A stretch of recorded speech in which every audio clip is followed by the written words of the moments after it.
Hey, everybody, and welcome back to the DLF Trade Show on the DLF YouTube channel.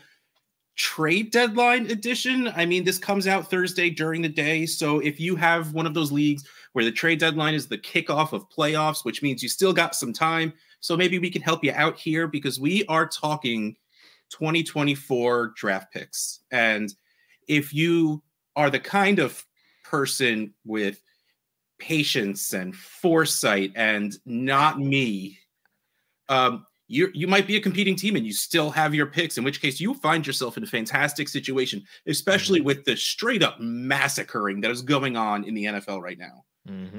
And I don't even mean like score wise, like what's the opposite of a massacre for what that Vikings and Raiders game was? Like it was like a jamboree, like it was like a child's play group. Like I don't even know. Basically. But yeah, so like having these picks right now just really would come in handy. And also, if you are a team that didn't make the playoffs and you want to not even necessarily full rebuild, but I like to use the word retooling, you know, just sort of make some changes, get a little younger, get some picks for what should be a very good draft class for quarterbacks and wide receivers and like the tight end. So let's just get into it, right? Quarterback edition. 12-team Superflex, Deshaun Watson, and a late first for Kyler Murray. Okay, so first of all, Kyler Murray, all day, every day, multiple times a day. Deshaun Watson, what's his dynasty value right now? Like, okay, he's 28 years old, but like, he's hurt, and he was bad.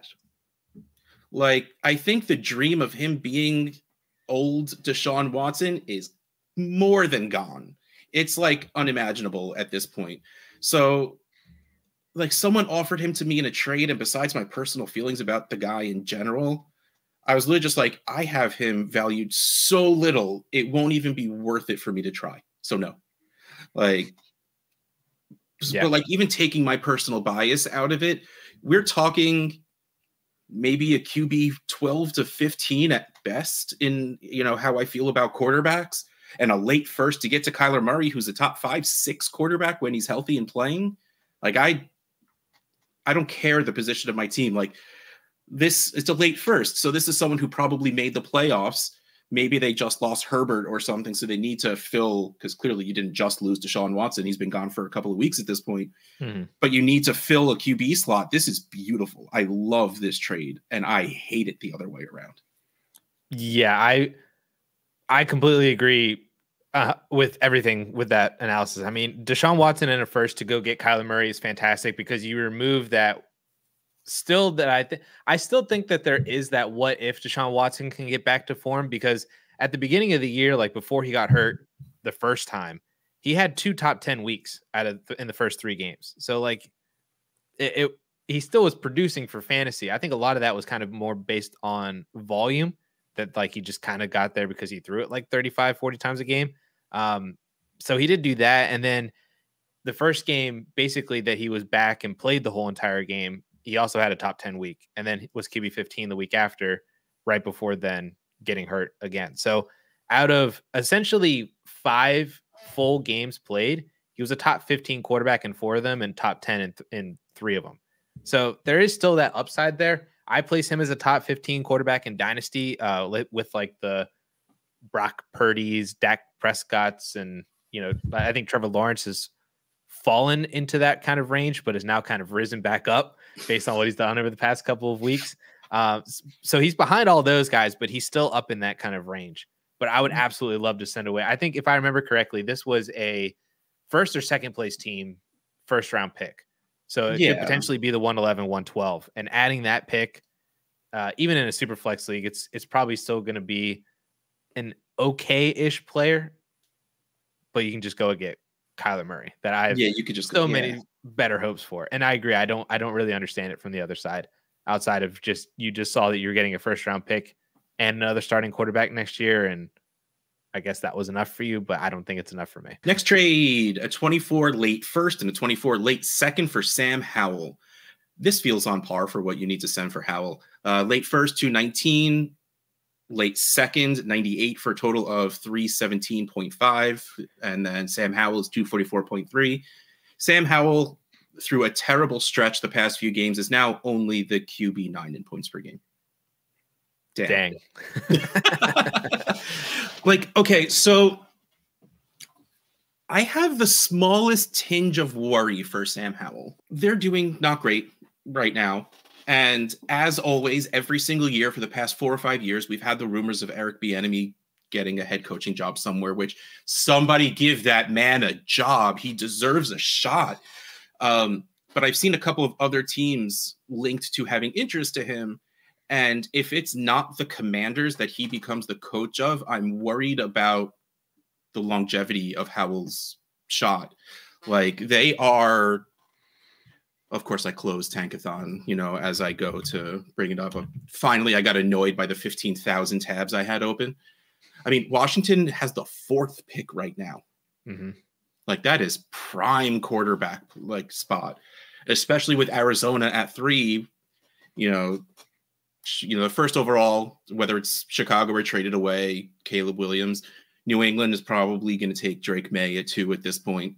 Mm-hmm. And I mean, if Arizona's smart, they trade back, but like, that's again, prime quarterback. So like, I'm slightly worried about long-term value, but all of that being said, I want to go win, and Sam Howell gives you that shot to go in. So I would do this and feel a little nervous about it, but not care as long as it gets me to the ship. I think even if Bieniemy leaves, Rivera has said about how Sam Howell is going to be is viewed more as their long-term guy. I don't think that they would take a quarterback if they finished in the top 5 picks of 2024. I think they might be one of those teams that kind of backs out and maybe collects more draft capital, tries to stock back up on defense and stuff like that, which they just traded away 2 defensive players for anyway. They probably just didn't want to pay them is really what it comes down to, which I love that this happens in the NFL, but in Major League Baseball, you can get the studdest of studs and not pay him money for 10 years. Until then, I don't know if you saw $1 billion. Did you see the Ohtani contract? Years. Yeah. $2 million a year for the next 10 years and $60 million for the next 10. How is that not the time? Not the time. Yeah, I hope it's true. You and I both really like Howell. And I hope he keeps getting a chance because he's getting better. Like, he hasn't been getting sacked as much. He still makes some questionable decisions, and while I love McLaurin, we like Dotson. Logan Thomas is fine. He needs a better receiving core. I was about to say, if the Commanders stay in that kind of top 7 or 8-ish kind of range, they would be one of the teams that I think could see taking Brock Bowers. Ooh, yeah, let's say I have no idea about offensive or defensive linemen in this draft, but like, if there is someone worth taking Arizona at 3, Washington drops back 3-4 spots and still has a chance at getting Bowers, Harrison, or Neighbors, they could easily upgrade their offense very easily and get capital on top. Right. So that's what I hope happens because, like I said, we both like Howell. But I don't even think I let you speak about the trade yet. So, I mean, no, this trade I think is really good to go and get a player that is priced at QB as a QB2, but is producing as a QB1, like you just mentioned, a top 10 quarterback in points per game. And even if it's a late first, like a 111, 112, and he only gives you one more year of longevity, like he is the starter next year, but then they replace him in 25, that's absolutely worth it. And if he helps win you a championship, like if you're a playoff team and you just lost Justin Herbert for the year and you can just go and trade your first and second for Sam Howell, like that's a beautiful way to maintain being competitive through the playoffs. And well, it's funny. I had this discussion multiple times last night and this morning. Like, what would you be able to live with more? Let's pretend you lose. You're going to lose this week, next week, sometime in the playoffs. Would you feel better losing, making this trade, going to get Sam Howell, or just spending your fab on Easton Stick? I'd rather have Sam Howell. I'd rather have Sam Howell. It feels like you tried a little harder. Like you went for a guy that you know is scoring points, not a guy who's been a backup his entire career. Like this just seems like a well-priced move for the upside that brings with it. All right, so let's move on to running backs. 12-team, 1 quarterback, a late first for Austin Eckler. Okay, well, let me just do the numbers first. 247.5 for the first, 505.4 for Austin Eckler. How's Eckler been doing lately? I know it doesn't really matter anymore because that offense isn't going to be the same with Easton Stick in there. But like, I know Eckler hasn't been the Eckler he's been rough. He scored a touchdown last week, kind of returned to more Austin Eckler-y kind of things last week, but the couple weeks before that, it's been kind of rough. Okay, so week 8, 23 points, 21 points, 21 points, 7, 9, 4, 21. Yeah. Not great. Raiders, Bills, Broncos. And the Bills are the 20th with fantasy points for running backs. So, like, it's not that Bills defense we're used to. That might be worth it in general, especially having a worse quarterback. Hopefully, I'm hoping literally nobody gets a target except for Eckler and Keenan. Like, it's entirely possible, to be honest.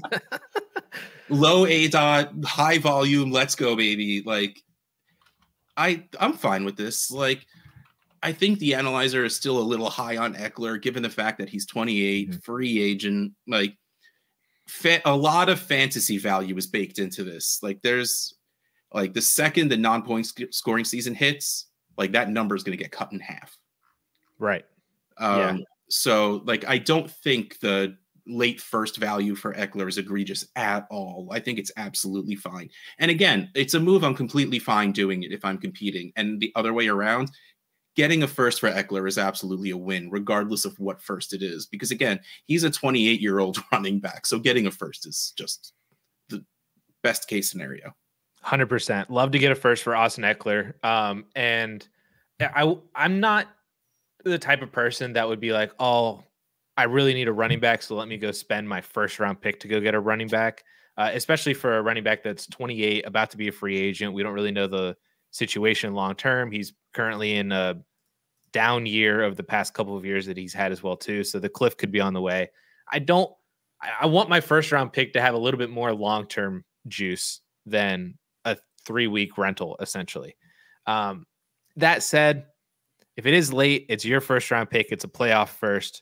And it is a 1 quarterback league as well too. So you don't have the benefit of having all like the 4 or 5 picks. At least 2 for sure. Potentially even, like you said, up to like 4 picks. That if once you get down to like the 111 and 1 quarterback is a very different player than the 111 in Superflex. So this is, you could essentially spin this as maybe you're giving an early second for Austin Eckler in a Superflex league.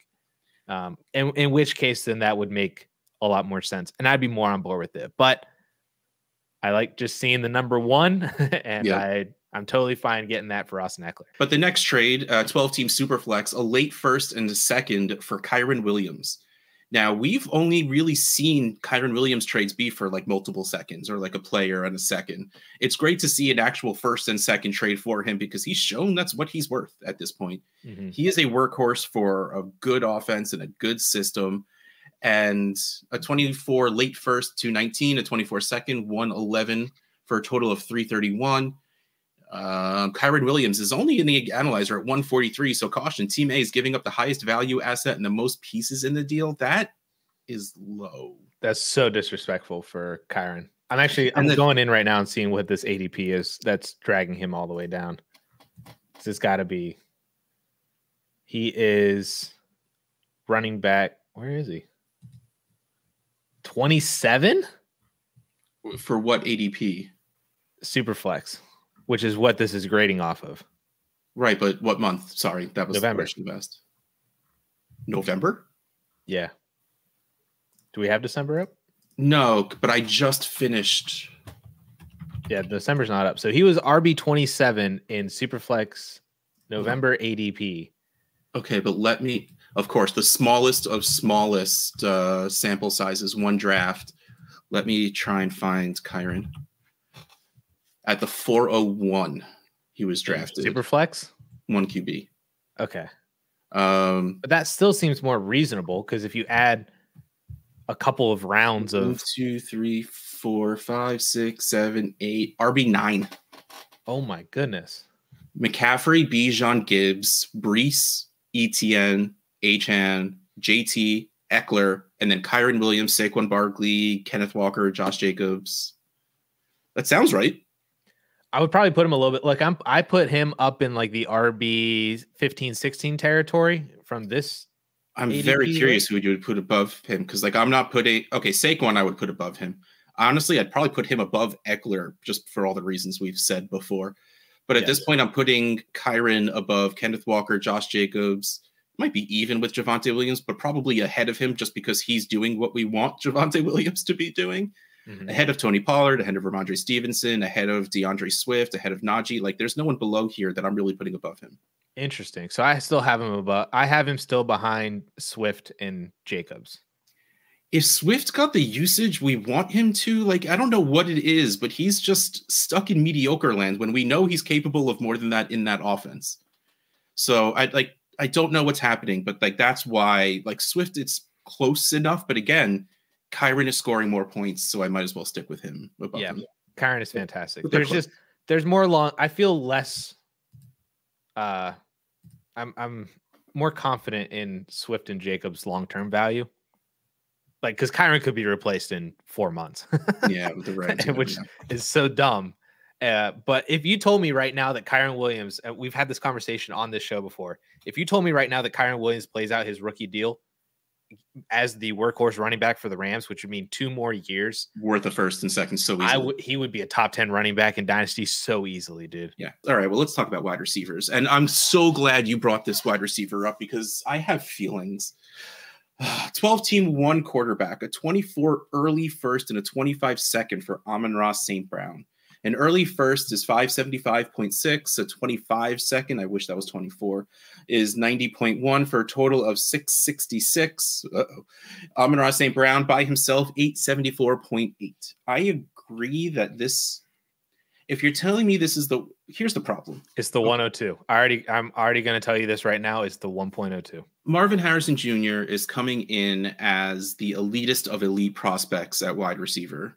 If you were to say that you had 2 years of Marvin Harrison Jr. doing what Amon-Ra St. Brown has done for the past 2 years, I think you'd still be thrilled. So this is really, but it could be a boat. You know, this is a mystery box situation where this is pretty much St. Brown for that early first. And we're not even talking Harrison Jr. because, like you said, it's the 102. And while Malik Neighbors seems like a great prospect, he's more recent of a notice than, you know, Malik Neighbors wasn't being spoken as the wide receiver 2 at the beginning of the season. He's just been crushing it this year. So like to me, this is still St. Brown, but like I have such worries about St. Brown being like a top 5 or 6 dynasty wide receiver because he's just so inconsistent and volume dependent. And if he doesn't get a touchdown, he's Jarvis Landry to me. How dare you? And while Jarvis Landry absolutely had so much fantasy value, even that year when he finished as the wide receiver 3, he was never more than like a dynasty wide receiver 12 to 15.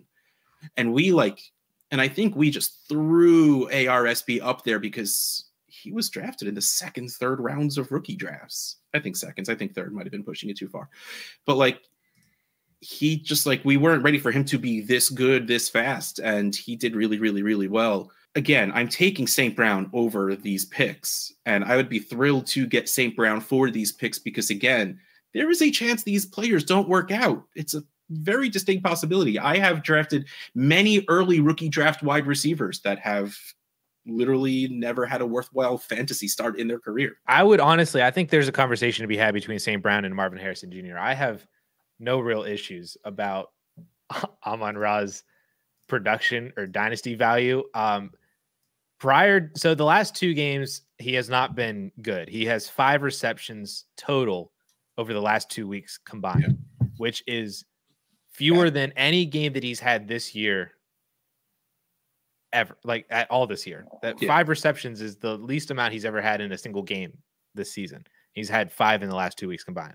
So it's been rough for the last 2 weeks. But prior to the last 2 weeks, his 17 game pace was 1,700 yards and 8 receptions on 140 or 8 touchdowns. 1,700 yards, 8 touchdowns on 140 receptions. Yeah. That's a really good season. Is it? Is it a really good season? Yeah. So I don't have any issues whatsoever with Amon-Ra, his production, labeling him as a top 5 dynasty wide receiver. Like I said, I think it's a conversation between him and MHJ. And so I'm definitely taking him over Neighbors, who I think is going to come in as a top 15 dynasty wide receiver. Probably. But Amon-Ra for me, I have no issue. He's a top 5 guy for me. So yeah, but MHJ is going to push past a lot of people purely because I think we are starved for a 6'4", 220 wide receiver. Yeah. Like the closest comp for him in my database is literally Jamar Chase. And I think people are like, oh, well, based on what Jamar Chase has done for the past couple of years, him coming in as wide receiver 8 was too low, given how good of a prospect he was. So I think that we're adding that onto MHJ. Yeah. And he's going to be a top 5, if not even top 3. Yeah. MHJ has a very distinct possibility of walking in as wide receiver 3. Yep. But let's see what the next trade we have. A 24 mid-first and Jameson Williams for Chris Olave. I've been finding out that Chris Olave is rather polarizing, and not whether he's good or bad. It's just how good people feel he is. I'm along the stud guidelines. Like I firmly believe he's great. And agreed. Derek Carr is absolutely a problem. So you didn't change this. So I'm assuming it is also still 12 team, 1 quarterback. If that's the case, we're talking maybe Caleb Williams. Brock Bowers is probably gone because he's probably going to go 3. Yep. So we're talking wide receiver 3, like 4-ish. Yep. We're probably in the Franklin, Coleman, Egbuka, maybe Xavier Worthy. I don't know. That whole, it's like a whole crop of guys that need to be separated. We're going to have the same thing as 22, where there was that mess of wide receivers. Like we're going to, and a lot of that's going to draft capital and landing spots going to change a lot of it. Right.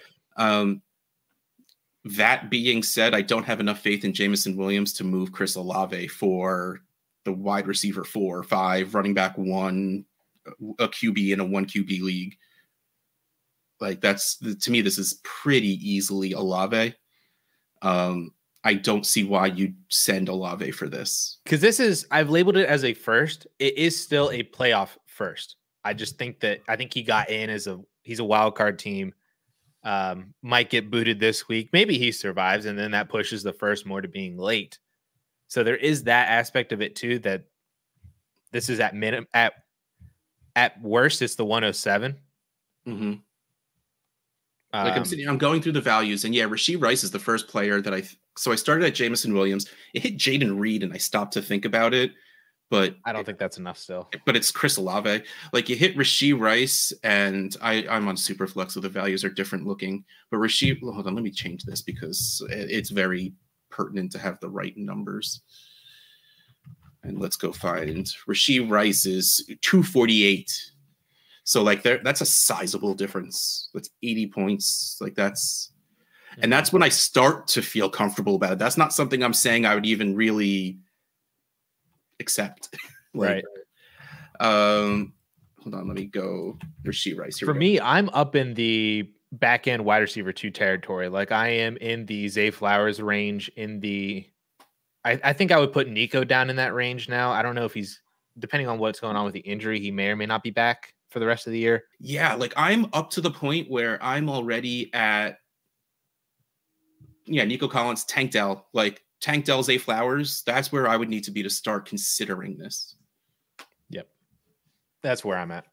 And we are talking triple the value of Jameson Williams. Again, like this is one of those things where in theory, this is a good move. You're taking a player that either like maybe your team is bad and you need to diversify some assets to like break them down, or you don't believe in Olave, so you want to get, tier down and get a first, but like you drop too many tiers on this one for me. Yeah. All right, so tight ends, 12 team, 1 quarterback, a late first for Sam Laporta. why would you, why would you sell Sam Laporta for a late first? I don't know, Russ. This is just what I saw in the trade finder. Now, Travis Kelce is still my tight end one. Everyone is complaining about Travis Kelce this season. He's still the tight end one.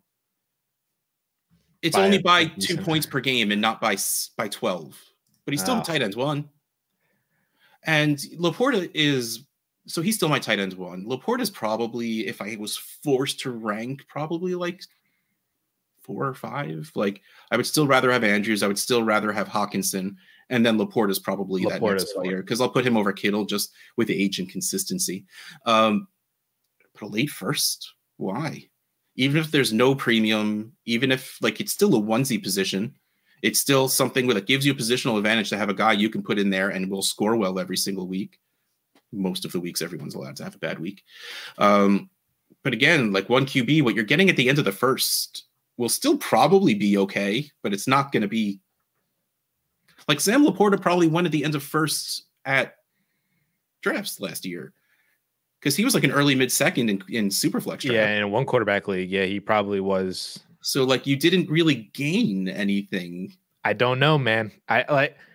For me, the tight end position this year, at least at the top, in terms of where to value them, is in terms of first round picks, is pretty easy, because you have Brock Bowers and you have that kind of, litmus test right there. Would you rather have this tight end more than Brock Bowers or not? And I would rather have Sam Laporta than Brock Bowers. At the very least, they are like tight end 4 and tight end 5, because I would not put Brock Bowers over Hawk, Andrews, or Kelce. So then maybe Bowers is 4, then maybe Sam Laporta is 5. But you're not getting Brock Bowers with a late first round pick. No. So even if you're like, oh, well, I want Brock Bowers, you're not getting Brock Bowers with the 108. No. But speaking of Kyle Pitts, next trade, 12-team Superflex, a mid-first for Kyle Pitts. So this very well, depending on where this mid is, can be talking Bowers for Pitts. The mid-first, 335.8, Kyle Pitts, 257.4. Okay, so there's so many sides to the Kyle Pitts argument. Patience is a very big one of them, because not this next year, but the year after, when Kyle Pitts is done with his rookie contract, he's still probably going to be younger than most of the tight ends coming into the league that year. And so he's probably going to go to a team that will actually use him. If you can tell me that this is not a playoff first, in which case we know where it is, and if this is like the 104 or 5, if this is the 105, I think I take it, because you're at that point, you're getting Neighbors or Bowers or the QB3. Like, you're getting an insanely solid asset in this. And you have the same hope still as you do with Pitts. Like, it's a reroll. Like, this is actually a reroll, not Laporta for a late first. Like, so if you can tell me it's that early of a mid, I would be fine with that. But I also do believe in Pitts's talent enough that he's going to pay off. Like, I firmly believe he will. Like, he has had good seasons. Like, his rookie year was really, really good. He just didn't score the touchdowns. But once you start falling past that, like if we're talking this is 107, 108, I'd probably want to hold on to Pitts for that. But I could understand people being bitten by it and just being like, I want Pitts off. This is a first round. I'll take it. Yeah. This is the 106. They were the 7th place team that just missed out on the playoffs. So that may or may not be Bowers. We'll have to see. But yeah, I saw this trade and I was just very interested in it to think that people are still trading first round picks, like higher-ish first round picks for Kyle Pitts. Like, I could see if somebody was like, all right, I got the 110, 111. I'm willing to make that move to go get Kyle Pitts. I'm in on that. But like you said, like this can essentially just be a mulligan on Pitts and just going to get Brock Bowers, get a couple years younger. Not that that necessarily matters, but at least you're resetting the rookie contract, maybe a better situation. Like we just mentioned, if he goes to Washington, Sam Howell has shown that he loves Logan Thomas. I think he could go to a number of other teams in the top 10 that all would use him. Like the Jets, I think would be fun to use him. Aaron Rodgers is basically number 2 weapon with Garrett Wilson. He could go to the Chargers. Gerald Everett is a free agent.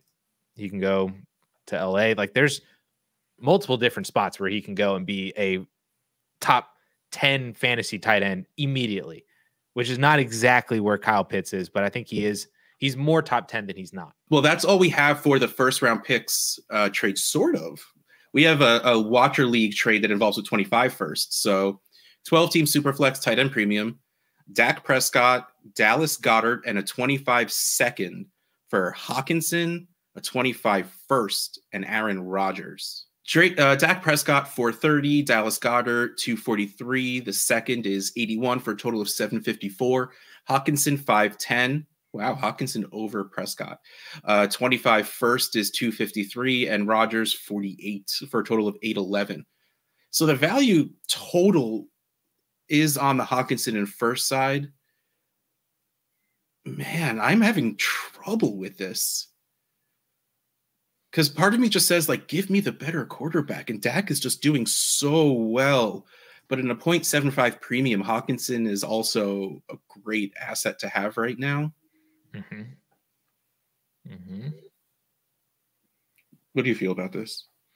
I was just checking I was making sure that where both teams were in the league. The team that got Dak Prescott is a massive contender.